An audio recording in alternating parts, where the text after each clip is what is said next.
je peux me lancer, comme ça vient d'être dit, c'est une expérience, donc il faudra être indulgent. Et puis merci d'être là pour un petit peu parler ensemble d'Europe. Alors, il est évident, je dis une grande banalité, que le Covid est une épreuve tout à fait inédite et qui frappe à la fois les États, l'Europe, le monde, et puis, je crois qu'il ne faut pas l'oublier, il frappe aussi beaucoup les individus, c'est-à-dire que beaucoup de personnes sont durement concernées, certaines perdent leur emploi, sans parler naturellement, hélas, de ceux qui ont perdu leur vie. Donc, on est dans une situation qui est inédite et dramatique, et on peut se demander, peut-être en préambule, si ce n'est pas un peu inadéquat face à un enjeu aussi crucial et important pour beaucoup d'entre nous, de venir parler d'Europe comme si elle devait être la solution au problème. Alors, je crois que, sinon on ne serait pas là, ce n'est pas inopportun parce qu'en réalité, l'Europe est, à travers le Covid, au pied du mur. Et d'une certaine manière, cette crise majeure que l'on est en train de rencontrer, elle nous confronte à l'idée de ce que devrait être, de ce que pourrait être l'Europe. Et on voit très rapidement, aussi bien dans le traitement sanitaire de la question du Covid que dans les questions économiques, on voit très bien qu'apparaissent au fond tout de suite à la fois la tension et la complémentarité entre les États membres et l'Europe. Donc, un problème de partage des compétences que l'on n'arrive pas toujours à bien maîtriser. Et puis, et c'est un problème qui est le corollaire du précédent, et sur lequel je voudrais insister un instant, c'est qu'au fond, cette question du Covid, elle met en mouvement le problème général de la solidarité. Et d'ailleurs, le titre de notre petite intervention, c'est bien Covid, solidarité, et vers quoi, d'une certaine manière. Alors, la solidarité, il faut avoir en tête que notre perception immédiate, c'est qu'elle s'inscrit dans les États, qu'ils soient États-nations, qu'ils soient des États fédéraux. Mais ça vaut sûrement la peine de se demander qu'est-ce qui fait, qu'est-ce qui construit les solidarités, parce que ça va permettre d'éclairer la réaction de l'Europe et peut-être aussi pourquoi ces absences de réaction. Alors, la solidarité, elle a plusieurs niveaux, elle s'appréhende différemment selon les voies d'entrée. La plus immédiate, ce sont les mécanismes de redistribution à travers l'impôt, à travers les mécanismes sociaux et au fond,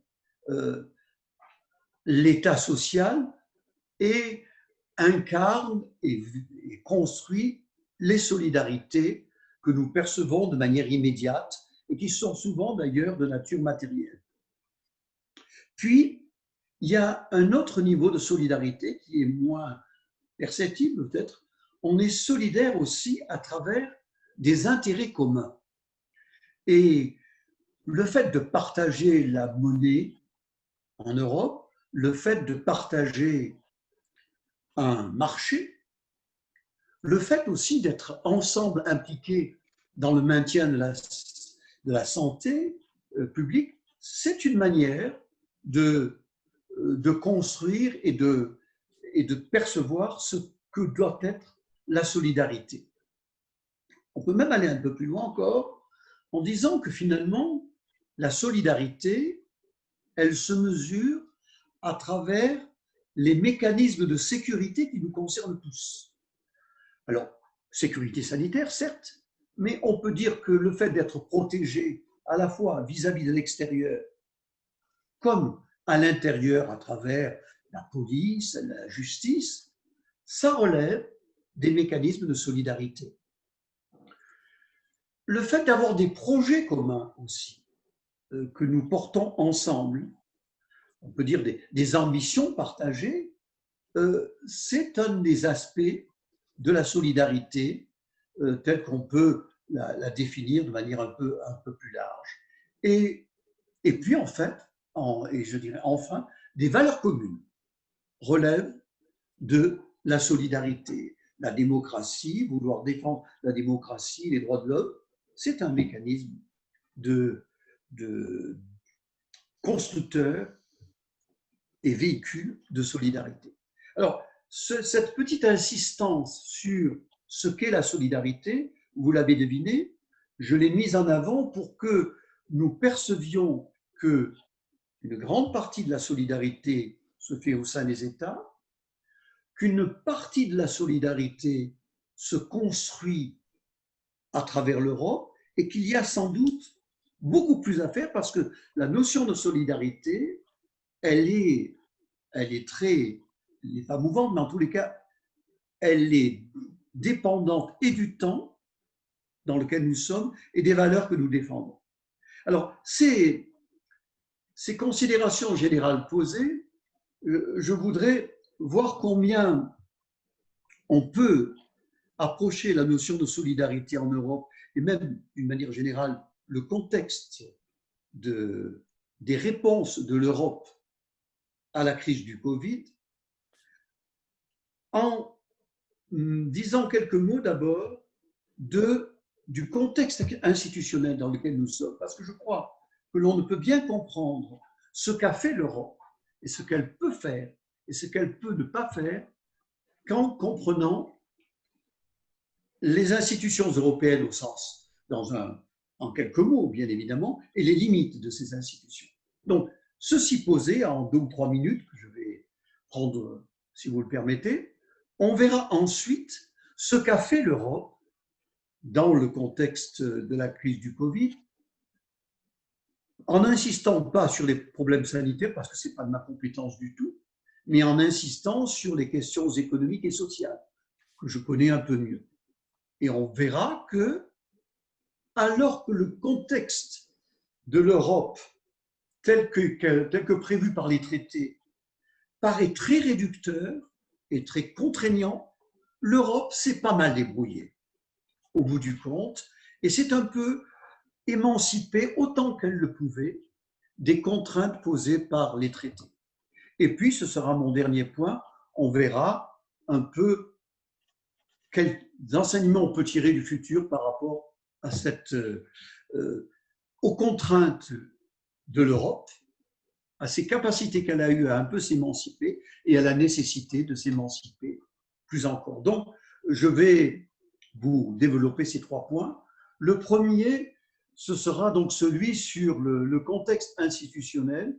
Alors, je suis désolé parce que pour certains, ça va être d'une grande évidence et pour d'autres, je pense qu'il n'est pas inutile de dire quelques mots. Et ce contexte institutionnel, il me semble qu'il se résume en 3 aspects. Le premier aspect, c'est de voir que l'Europe, telle que définie par les traités, a finalement des capacités de réaction qui sont à la fois restreintes et lentes. Le deuxième aspect à souligner, c'est de voir que la doctrine économique et monétaire de l'Europe, telle que prévue par les traités aussi, eh bien, elle est rigide et frileuse. On verra pourquoi. Et le troisième aspect, c'est que, qu'on le veuille ou non, la présence récurrente des égoïsmes nationaux ou des intérêts nationaux, si on veut être, est quand même ce qui domine beaucoup trop, selon moi, actuellement, encore les questions européennes. Alors, d'abord, pourquoi montrer et pourquoi souligner le fait que l'Europe a des capacités de réaction qui sont restreintes et lentes? Je crois qu'à travers les traités, naturellement. Eh bien, parce qu'en fait, l'Europe, tout le monde, beaucoup de monde en sont conscients, elle est à mi-chemin entre un État fédéral, faisons simple, à travers une fédération, comme peut l'être les États-Unis ou l'Allemagne, et puis une organisation internationale, c'est-à-dire un espace dans lequel les États sont totalement souverains. Et quand je dis qu'elle est à mi-chemin entre un État fédéral et un État et une organisation internationale, je crois qu'il faut malheureusement encore souligner qu'elle est aujourd'hui, l'Europe, assez proche d'une organisation internationale. La preuve, c'est que quand on regarde les compétences de l'Europe, eh bien, ces compétences, elles sont déléguées par les États à l'Europe. Et les États ont délégué 3 niveaux de compétences ou 3 formes de compétences à l'Europe.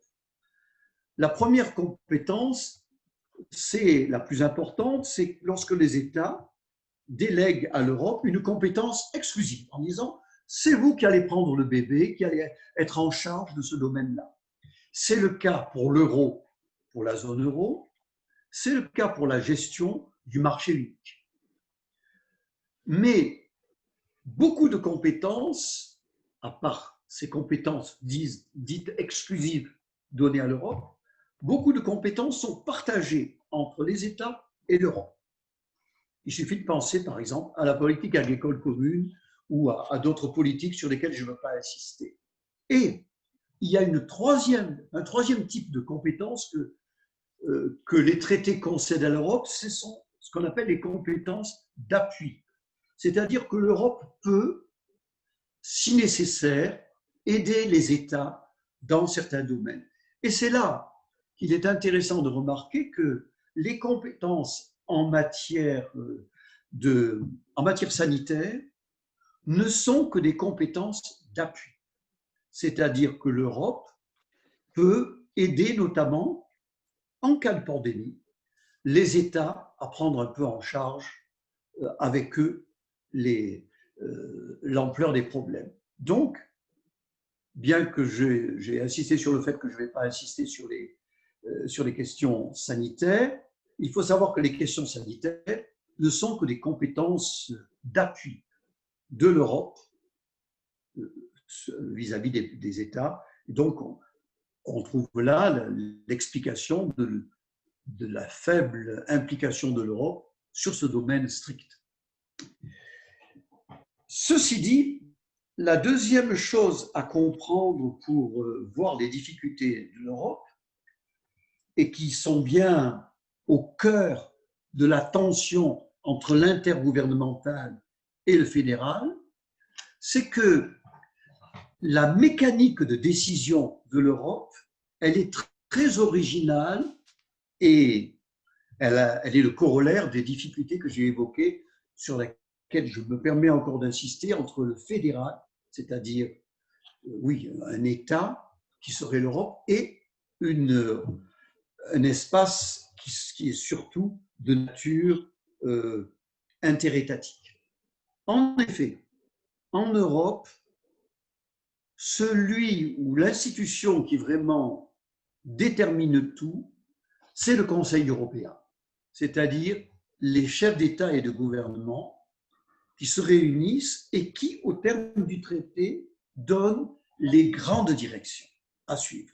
Et le Conseil européen, généralement, lorsque ces grandes décisions ont été posées, demande à la Commission de les mettre en musique. Donc la première originalité, donc le Conseil européen, qu'on le veuille ou non, est largement maître du jeu, sauf dans le domaine des compétences exclusives. Ensuite, autre complexité dans l'Europe, qui explique les lenteurs de l'Europe, c'est que les décisions prises effectivement, impulsées par le Conseil européen, sont décidées par ce qu'on appelle un mécanisme de codécision assez compliqué entre le Parlement européen, qui représente les citoyens, et le Conseil des ministres, qui représente les États. Et donc, les décisions toutes décisions européennes doivent passer par ce mécanisme de décision. Et là, c'est encore très compliqué, parce que le Conseil européen, pardonnez-moi, le Conseil des ministres, un des co-décideurs, peut décider soit à la majorité, soit à l'unanimité, soit avec ce qu'on appelle une majorité renforcée. Je sais que c'est très compliqué, mais si je vous dis cela, c'est qu'il faut comprendre que tous les domaines cruciaux, comme la fiscalité, comme le domaine social, dès lors que ça implique de l'argent, tous ces domaines-là ne peuvent avancer que s'il y a l'unanimité du Conseil des ministres, c'est-à-dire des ministres des États appartenant à l'euro. Et donc, lorsque l'on a ce schéma un peu en tête, on comprend que l'Europe a des difficultés à être très réactive, parce que tous les processus de décision sont longs, que l'Europe est somme toute assez restreinte, parce que la plupart des domaines sont soit des domaines qui sont à la fois gérés par les États et par l'Europe, et que pour les Europes, pour les domaines très importants, il faut l'unanimité. Donc, ayons cela en tête pour comprendre les difficultés de l'Europe actuelle. Et j'ajouterai un dernier point, c'est que l'Europe aussi est restreinte parce qu'elle a un tout petit budget quand on le compare au budget des États membres. Le budget des États membres, je parle là à la fois impôts et toutes les contributions obligatoires en matière sociale, correspond à peu près à 45% de la production de richesse de chacun des États.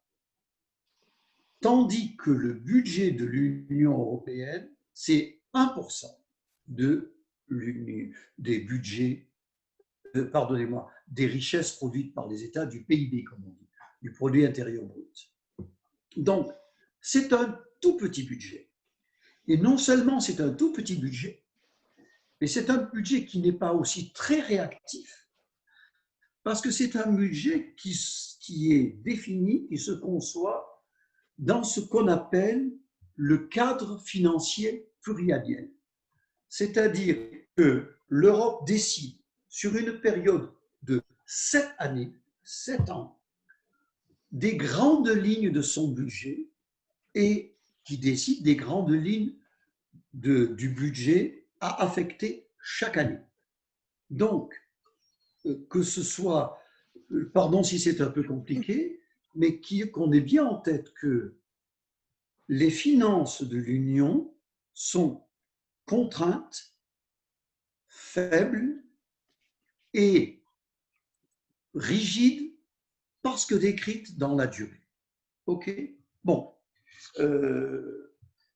Ce point est le plus important, c'est pour ça que j'y insiste le plus, si vous le permettez. Le deuxième point, c'est beaucoup plus court, parce que vous le connaissez tous, c'est que la doctrine économique et monétaire de l'Union, elle est de nature assez libérale, il faut le dire, en tous les cas, tel que prévu dans les traités, c'est-à-dire qu'elle promeut la concurrence libre et non faussée, ça vous le savez, mais aussi elle encadre les finances publiques des États membres. Vous connaissez tous le fameux pacte de stabilité et de croissance avec les deux grands critères qui sont que le déficit public ne peut pas être supérieur à 3% du PIB en principe, et les dettes publiques ne peuvent pas être, de chaque État, ne peuvent pas être en principe supérieures à 60% du PIB.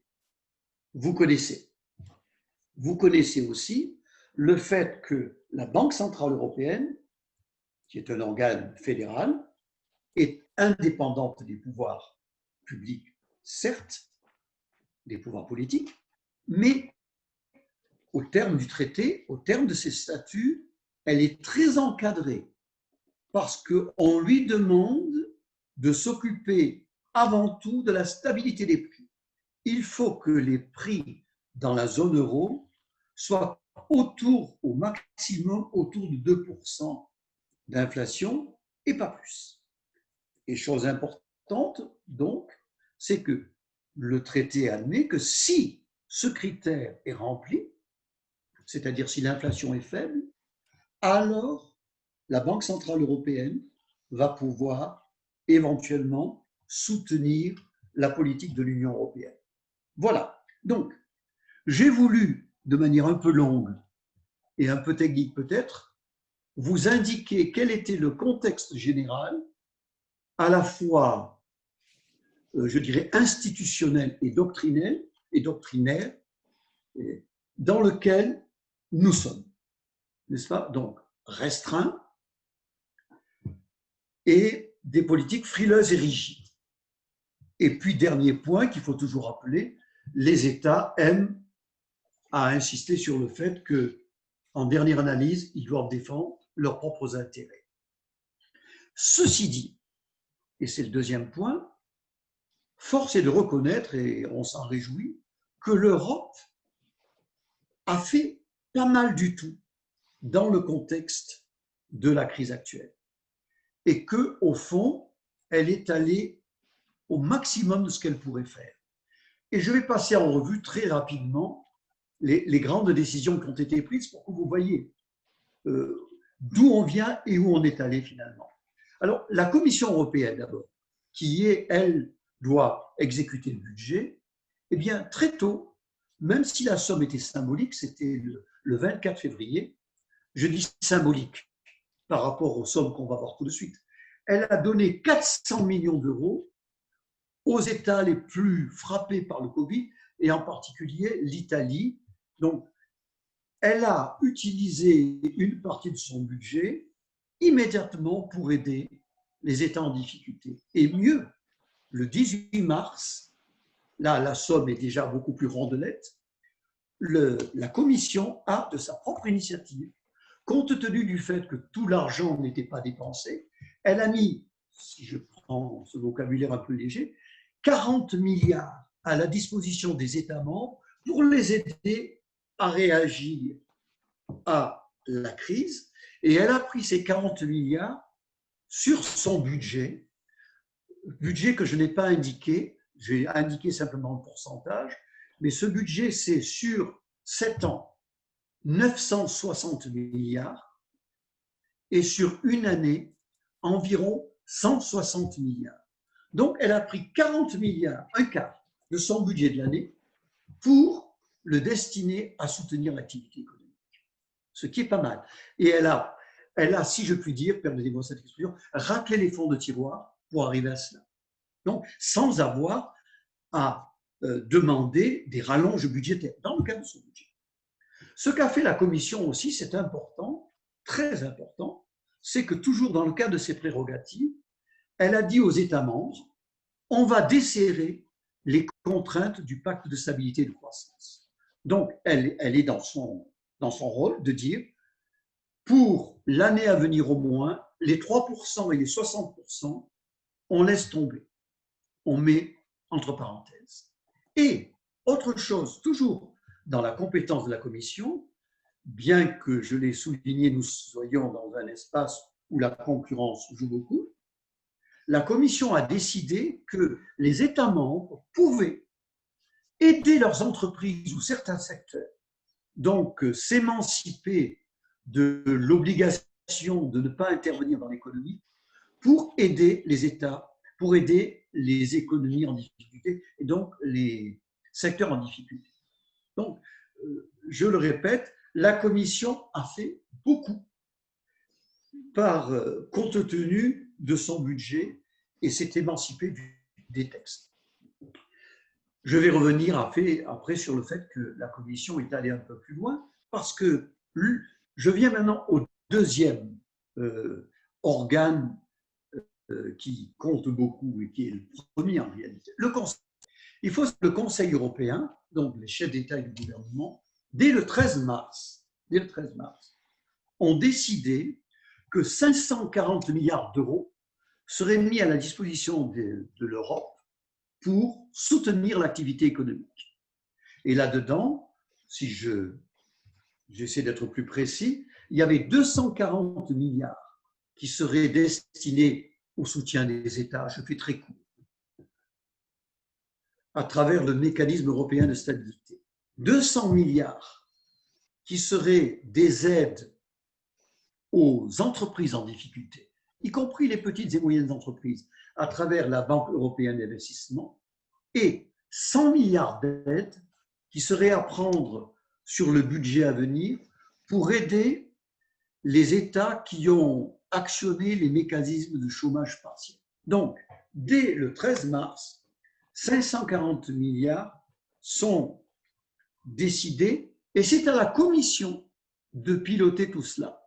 Mais le Conseil européen a fait plus encore le 13 mars. Il faut s'en souvenir, il a dit à la Commission, vous devez le 20 mai, on était le 13 mars, vous devez mettre un plan sur la table qui devrait concerner 1000 milliards, indépendamment des 540 que je viens d'évoquer, 1000 milliards de soutien à l'économie européenne pour l'année 2020 et pour les autres années s'il le faut. D'accord ?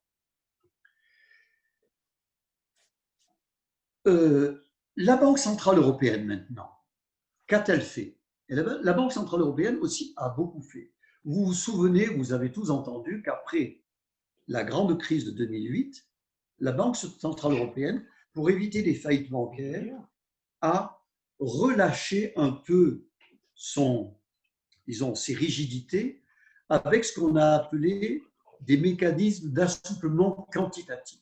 Je fais très court, mais la Banque centrale européenne n'a pas la possibilité, ça lui est interdit, de prêter directement de l'argent aux États.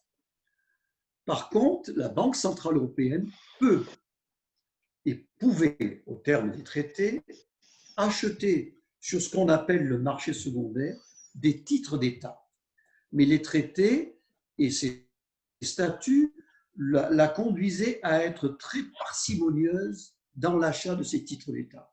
Qu'on me comprenne bien, lorsque la France émet des bons du Trésor, ces bons du Trésor sont achetés par des banques ou par des compagnies d'assurance, ils les détiennent et les banques peuvent demander à la Banque centrale, après les avoir détenus un certain temps, ces bons du Trésor, de les refinancer, comme on dit. Et donc, à l'occasion de la crise financière de 2008, la Banque centrale s'est émancipée de cette contrainte en rachetant beaucoup plus qu'elle ne le faisait avant les bons du Trésor. Eh bien, dès le 18 mars,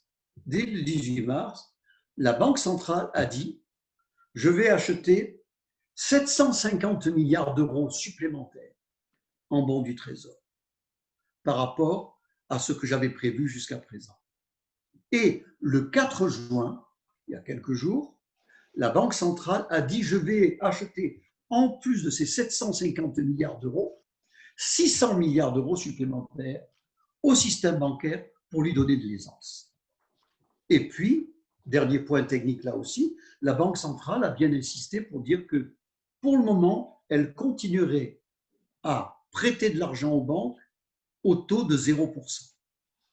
Donc, la Banque centrale européenne a fait un gros travail d'aide à l'économie européenne. Le Parlement européen, maintenant, qui n'a pas grand-chose à dire dans ces questions-là, a le 17 mai,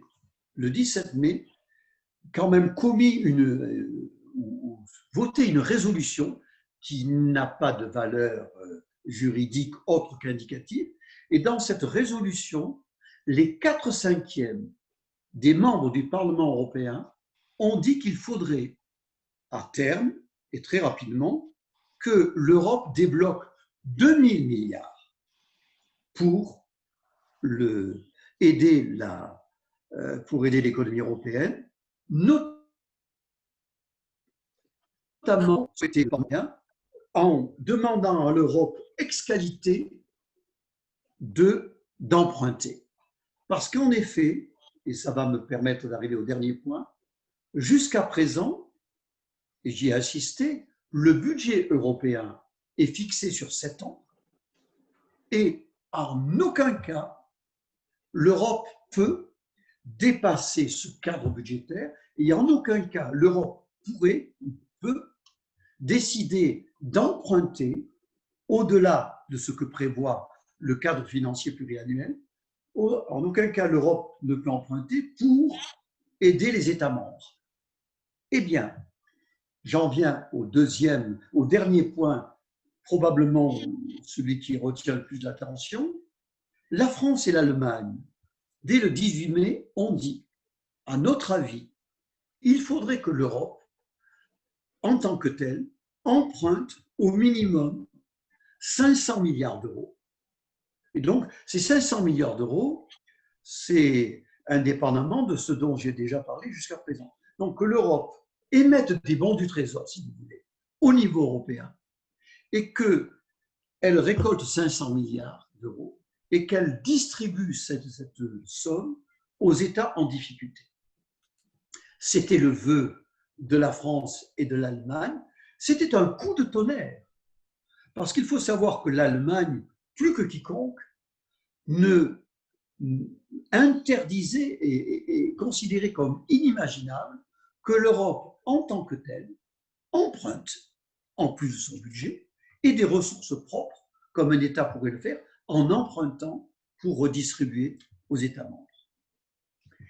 Et la Commission a, en quelque sorte, décidé de mettre en musique à la fois ce qu'avait demandé le Conseil européen dès le 13 mars, ce qu'espérait le Parlement européen à partir de sa résolution et ce qu'ont demandé la France et l'Allemagne dans cette déclaration commune du 18 mai. Et vous avez tous entendu parler de cette belle décision, pardon, ce n'est pas une décision, de cette belle volonté exprimée par la Commission européenne le 27 mai, donc il y a quelques jours, de dire nous allons essayer d'emprunter 750 millions d'euros, nous, Europe, pour aider les Européens. Et dans ces 750 millions, 500 millions seraient empruntés et seraient donnés aux États en difficulté en étant des subventions pour ces États. Et donc, ces États n'auraient pas à rembourser. C'est les États membres en tant que tels qui rembourseraient ça. Ensuite, suis-je long? Un peu peut-être. Et ensuite, 250 millions sont réservés. De milliards. Pardon, merci. 250 milliards vont être empruntés par l'Europe, mais prêtés aux États. Voilà où nous en sommes aujourd'hui. Donc, il y a eu, et c'était l'essentiel de l'objet de mon propos, bien que l'Europe soit dans un cadre institutionnel et doctrinal assez cadenassé, elle s'est donné beaucoup de liberté pour répondre à cette catastrophe économique que nous sommes en train de vivre. Alors, qu'on s'entende bien, la Commission fait des propositions, elles sont sur la table, ce sont les 750 milliards d'euros, mais qui va décider au bout du compte? C'est le Conseil européen, c'est-à-dire les chefs d'État et de gouvernement vont accepter ou non, des 27, vont accepter ou non que cette procédure et cette méthodologie mise en place par la Commission soit effectivement, devienne une réalité. Donc, on en est là, et j'ajoute que la Commission, on est dans la même tonalité, non seulement elle veut apporter 750 milliards, mais elle souhaite que le prochain cadre financier pluriannuel, les 7 années budgétaires, soit plus généreuse et qu'on augmente de 10% par an au moins le budget de l'Union, indépendamment des 750 milliards que je viens d'évoquer. Et je voudrais terminer, avant de passer à ce qu'est finalement l'objet de notre conversation maintenant, donc je vais être très ouvert dans ce troisième point, je voudrais terminer par vous donner une citation de la commission, plutôt de la commissaire, citation qui aurait été inimaginable il y a quelques années. C'est de dire à l'Europe entière, et je la cite, 1 euro investi dans un État membre, c'est 1 euro investi pour tous. C'est une petite révolution, n'est-ce pas, doctrinale. 1 euro investi, je la répète parce qu'elle est belle, cette citation, 1 euro investi dans un État membre, c'est-à-dire 1 euro parmi les 750 milliards investis quelque part, c'est 1 euro investi pour tous. Et deuxième point qui donne aussi l'état d'esprit de la Commission, le texte qu'elle a publié, dans lequel elle met en musique ce que je viens de résumer, ça a un très joli titre. L'heure de l'Europe, : réparer les dommages et préparer l'avenir pour la prochaine génération. Donc, je répète, voilà ce que veut faire la Commission.